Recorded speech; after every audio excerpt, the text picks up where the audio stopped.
ആവശ്യമില്ലാത്ത പ്രശ്നങ്ങൾ ഉണ്ടാക്കുന്നത്. ആവശ്യമില്ലാത്ത കാര്യം ഗൗതമിനെ കാണാതായെന്ന് പറയുന്നത് അപ്പൊ നിനക്ക് സബ്ജക്റ്റേ അല്ല അല്ലേ?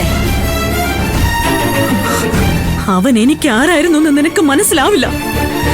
ഞങ്ങളുടെ എല്ലാവരുടെയും സ്വന്തമായിരുന്നു അവൻ. അവൻ പോയ ശേഷം ഈ വീട്ടിൽ ഒരാള് പോലും ജലപാനം ചെയ്തിട്ടില്ല.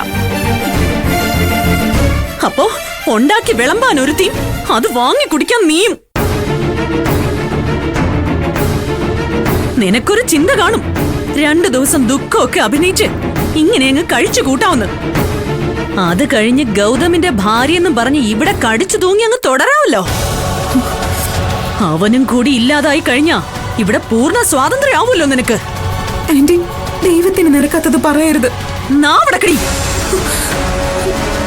ഈശ്വരമംഗലം തറവാട്ടിലേക്ക് കേറാൻ യാതൊരു യോഗ്യതയില്ലാത്ത നിനക്ക് ഇപ്പോഴും ഇവിടെ നിൽക്കാൻ കഴിയുന്നുണ്ടെങ്കിൽ അത് ഗൗതം നിന്റെ കഴുത്തിൽ കെട്ടിയ താലിയുടെ ബലം ഒന്നുകൊണ്ട് മാത്രമാ.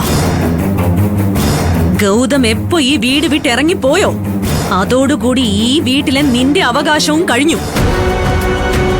ഇനി നീ എന്തിനാടി ഇവിടെ ഇങ്ങനെ കടിച്ചു തൂങ്ങി കിടക്കുന്നേ? ഇറങ്ങിപ്പോടി. വസു, എന്താ ഇതൊക്കെ? നാണം ഉണ്ടെങ്കിൽ ഇറങ്ങിപ്പോടി. ഗൗതമില്ലാത്ത ഈ വീട്ടില് നിന്റെ ആവശ്യമില്ല. അത് ശരി, അപ്പൊ ഗൗതം ഇനി ഇങ്ങോട്ട് തിരിച്ചു വരില്ല എന്ന് ആന്റി ഉറപ്പിച്ചല്ലേ? ഗൗതമിനെ കാണാതായിട്ടേ ഉള്ളൂ. അതിന് ഇനി ഒരിക്കലും തിരിച്ചു വരില്ല എന്നർത്ഥമില്ല. അവൻ ഇനി തിരിച്ചു വന്നാലും നിന്നെ അംഗീകരിക്കുന്നു തോന്നുന്നുണ്ടോ?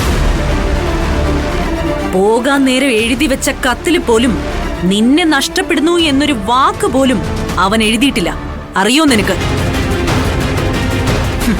പോരാത്തതിന് കൺമുന്നിൽ പോലും കണ്ടുപോവരുതെന്നും പറഞ്ഞ് അവൻ നിന്നെ ICUവിൽ നിന്ന് ആട്ടി ഇറക്കി വിട്ടതല്ലേ? ഗൗതം എന്നെ ഇറക്കി വിട്ടിട്ടുണ്ടെങ്കിൽ അത് എന്നോടുള്ള സ്നേഹം കൊണ്ടാണ്.